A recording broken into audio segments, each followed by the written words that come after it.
Hey guys, this is a 2x video today, so welcome Scoundrels. We're going to be looking at a replay of a game I played last night. The reason it's no camera and it's 2x is that I was actually watching my friend Dowsey stream and I had his stream turned up so I couldn't have any audio.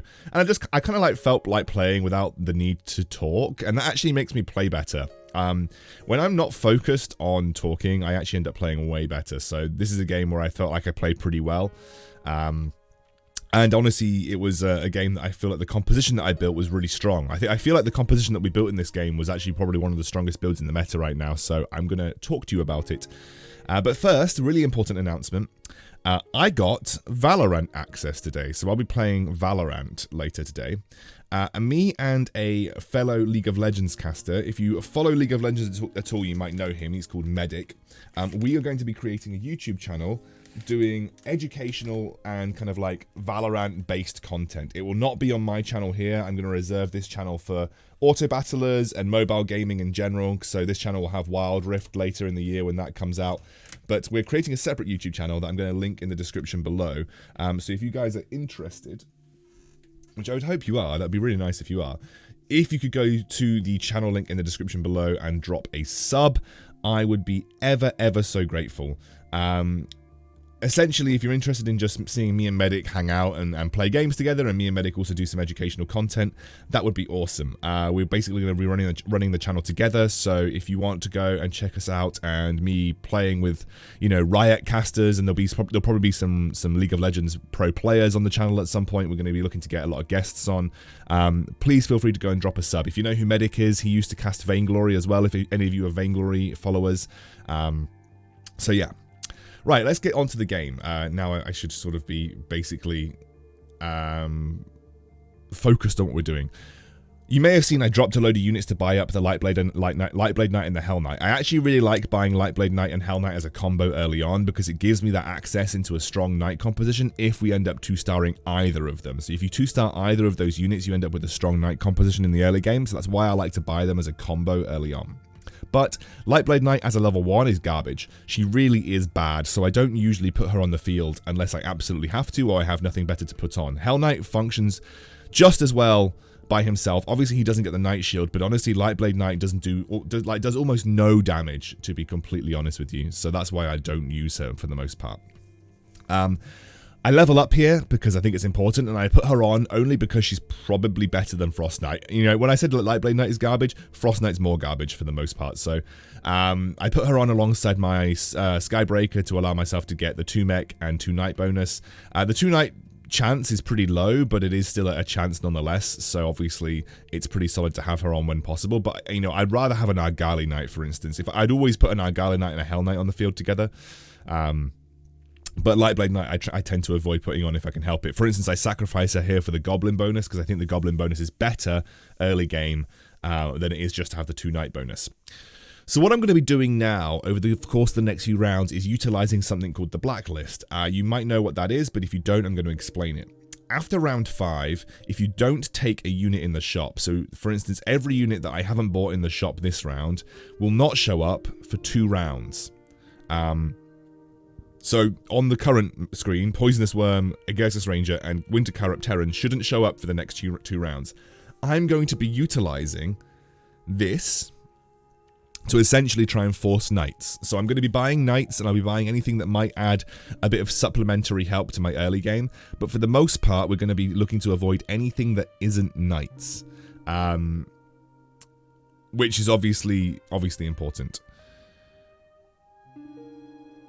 So here I'm going to buy the Hell Knight, and I'm going to buy nothing else. Now there is a case for me to say sell the Ripper or sell the sell both of the mechs and then just add 4 Knights here, which I think actually would have been the better decision. But either way, I wasn't beating this guy. I mean, look at this guy's early game. Absolutely ridiculous, just like goblins all over the shop at 2-star. So I wasn't going to beat that guy regardless, but you know, I probably should have gone for the economy play at that point. But yeah, so we're going to be utilizing the blacklist. Now, I did buy the double Soulbreaker there just because another Soulbreaker, like a 2-star Soulbreakers, would be a really good addition. But other than that, I'm just not going to be buying anything else. I also sell off the mechs to get to that 10 gold threshold. I think round 9 is late enough to land a 10 gold threshold here, so that's why I ended up doing that. And we're not we're not weak. We're definitely strong. We're kind of middling right now, so we're not win streaking or lose streaking. We're just kind of sitting in the middle. But yeah, I'm not even buying things like Fortune Teller because I don't intend on going Glacier Knights. I have a good idea about what composition I want to go. Now, originally I was thinking let's just go Dragon Knight and work from there.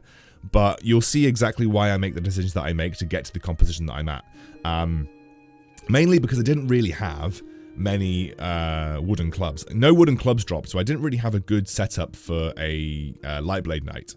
You can see I'm looking through, I've got no wooden clubs, so I don't have a Frantic Mask, and having no Frantic Mask is usually a good indicator that your Lightblade Knight is not going to do very well.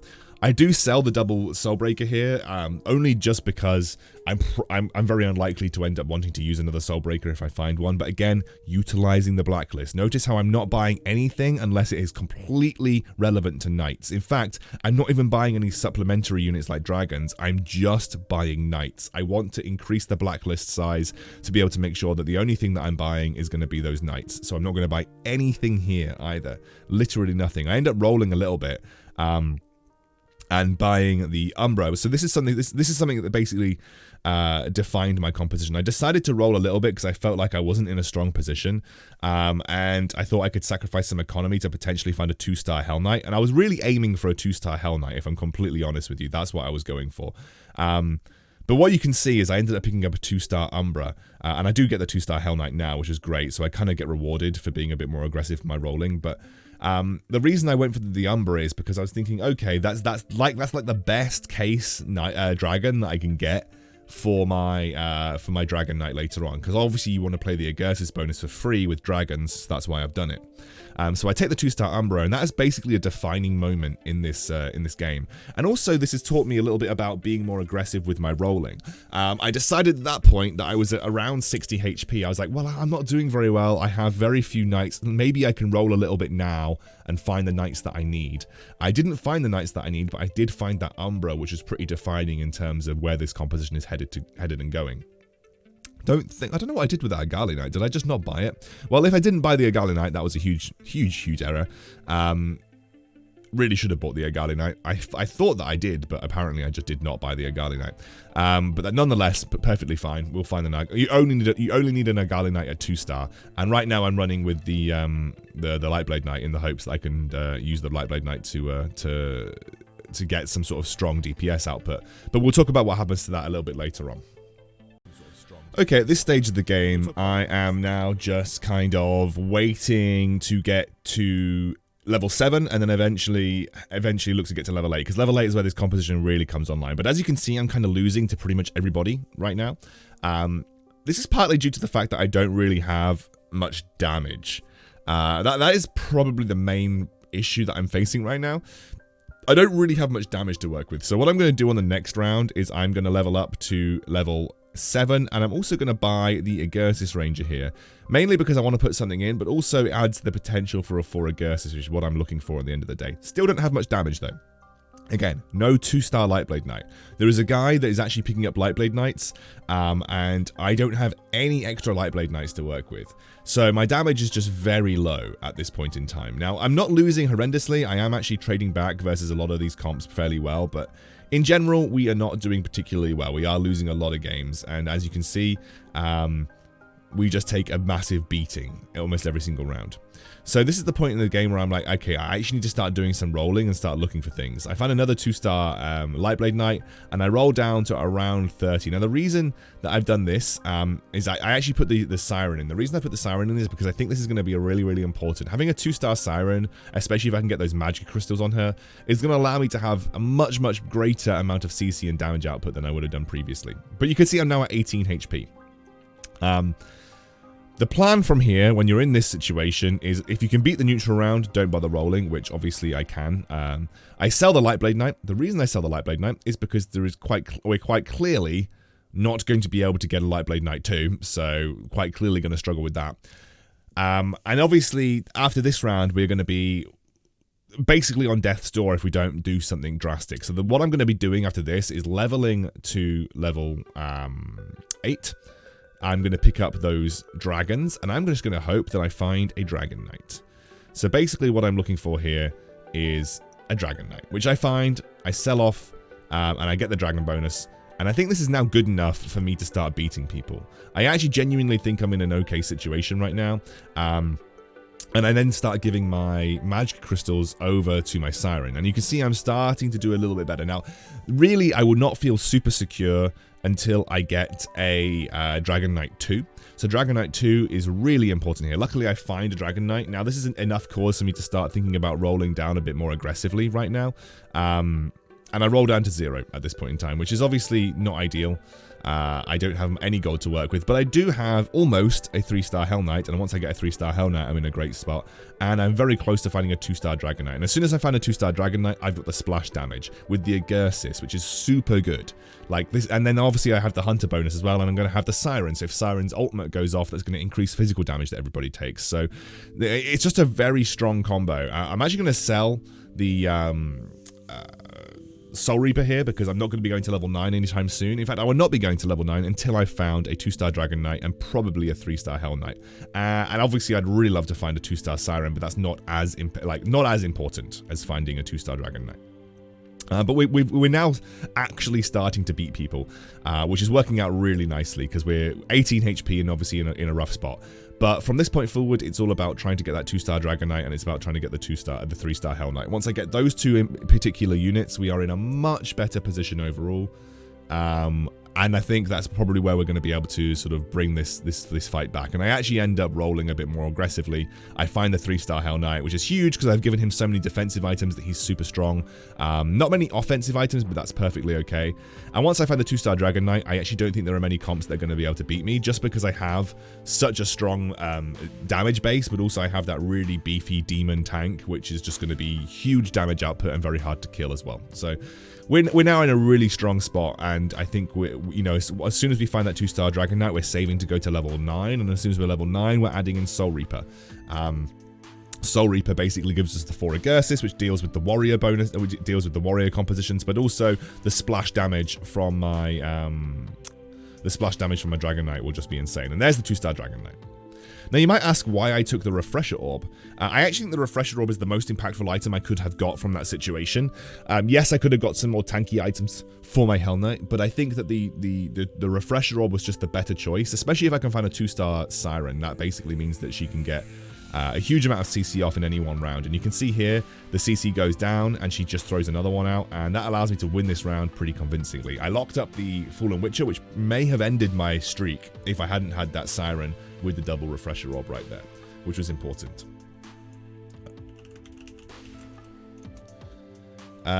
So yeah, now we're just waiting to go to level 9, and then once we're at level 9, we're going to basically, after this round, I'm going to go to level 9 as soon as possible because I want to continue my power. And then after level 9, I'm going to essentially try and find Soul Reaper, put in the 4 Egersis, and at level 10, if we need to, we'll make a kind of I guess, what would you call it? We will make a utility edition, so it would be something that we would just need at the time.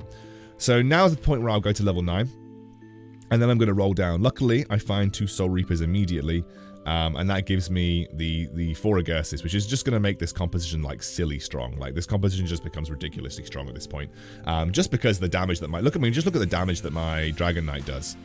Just absolutely, like, a 2-star Dragon Knight with just a Wraith Shard, by the way, doing about 7k damage every round is just absolutely ludicrous.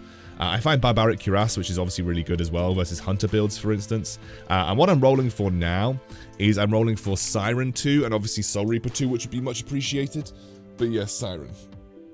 Siren 2 is what I'm looking for. Oh, goodness me. Sorry, guys. I'm very tired. But yeah, Siren 2 would allow me to cast my Siren ult a bit more readily. But I don't really think I need it. It would just be a nice addition. No need for me to go to level 10 right now. The biggest power upgrade that I could get will be Siren 2. Now, you might ask why I'm not adding a Frostblaze Dragon instead of Venom. Well, actually, I don't like the wall. I find the wall really annoying to play around, especially when you're not really sure what kind of compositions that you're going to queue into every round. So I don't really like playing around the wall, even though it would give me the Warlock bonus. And I actually think Venom is just like a really strong unit. When he casts his ability straight away, Venom is just a super strong unit. So I'm very happy to just keep going with Venom. So I've already got a load of defensive items on my, I've already got like an absolutely metric crap ton of defensive items on my Hell Knight. So now I'm going to start adding damage items to my Dragon Knight. just because this is going to massively increase the damage output that he has. I mean, just look at the damage that he's doing. It's just ludicrous. Like almost 10k with the 4 Egersis. He's absolutely obliterating entire teams because the splash damage is just so strong. I actually locked the Siren there because obviously I wanted to get a 2-star Siren as quickly as possible. There are a lot of people with Sirens in this game, so obviously they're competing for them. But again, the strongest power upgrade I can get at this point in time is going for the Siren. And then once I feel like I need to add a specific utility addition, I would then end up going to level 10 and probably adding Marine if I was going up against the Mage player. I don't really need to add anything for I don't really need to add anything for the Warrior player. Neither do I need to add anything for the Knight player. To be honest with you, those two are already just very sorted. So I find the 2-star Siren finally, and now I'm going to start saving to go to level 10 because there's nothing else that I can really do at this point in time. The best thing for me is just saving to level 10 because then that gives me the option for a utility. But once I found the units that I needed, that was important. Now, there is a Dark Spirit on the board, so obviously I've got to be a little bit concerned about Dark Spirit. Dark Spirit essentially changes the way that I'm going to have to position. Because obviously I don't want to be super clumped up, and I want to be able to distract the Dark Spirit Ultimate with something. I don't change now. I think I end up changing around level 10. I'm not particularly scared of a level 1 Dark Spirit, for instance, but a level 2 Dark Spirit would definitely make me force my positioning change. Level 1 Dark Spirit isn't good enough, I would think, to sort of outweigh the damage potential that I've got. Like, I've got a very high burst damage potential. Itemization that I'm picking up here, I actually pick up the Tsunami Stalker for... I actually pick up a Tsunami Stalker because obviously I want to add the Marine bonus. I can see that the person that is left is a Mage player with 48 HP, so it's very likely that... I mean, look, I beat the Warrior player, whatever happens. I've got 4 Egersis, I kind of counter his entire composition. But the Mage player, I don't counter particularly. I give a couple more attack speed items to my Dragon Knight. I give a wooden club to my Siren as well, so she can attack quicker and get mana more quickly, because obviously her attack speed counts. Every attack that she hits generates mana. But yeah, this is the Warrior guy. This is the guy that I was least worried about. Like, I had Siren, which locks him up. I had the 4 Egersis, which just makes it impossible for him. He ends up going out to Juanda, who's the Mage player, and now this is the point where I'm saving up to go to level 10.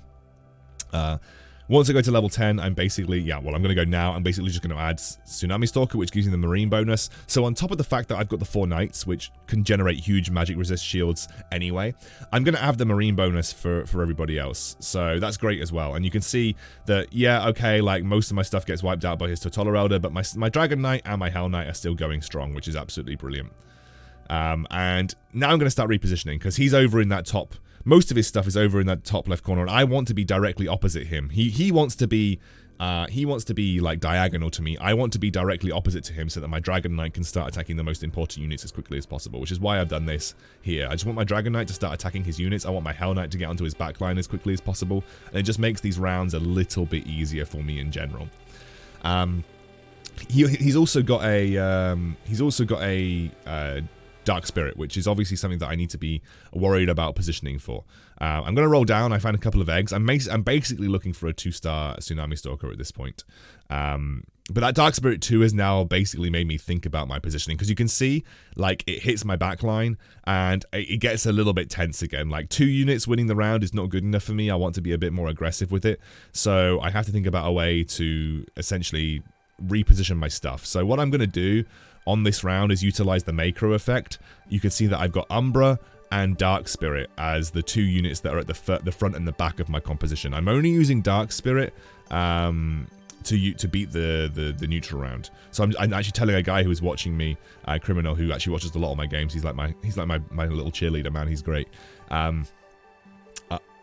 I go for the Heart of Tarask, by the way, because that's just the best item in this situation. And actually giving the magic damage over to my Dragon Knight is a good idea, because the splash damage increases. So what I've done here is it's quite obvious that I'm going to position the 2 units that can get affected by Dark Spirit over on the right-hand side. And you can see Dark Spirit cast on my Umbra, who was over on that side of the field, and we ended up getting the win. Even though we only won by 2 units again, it was more comfortable, which was great. And there we go. That was another ranked win. Fantastic.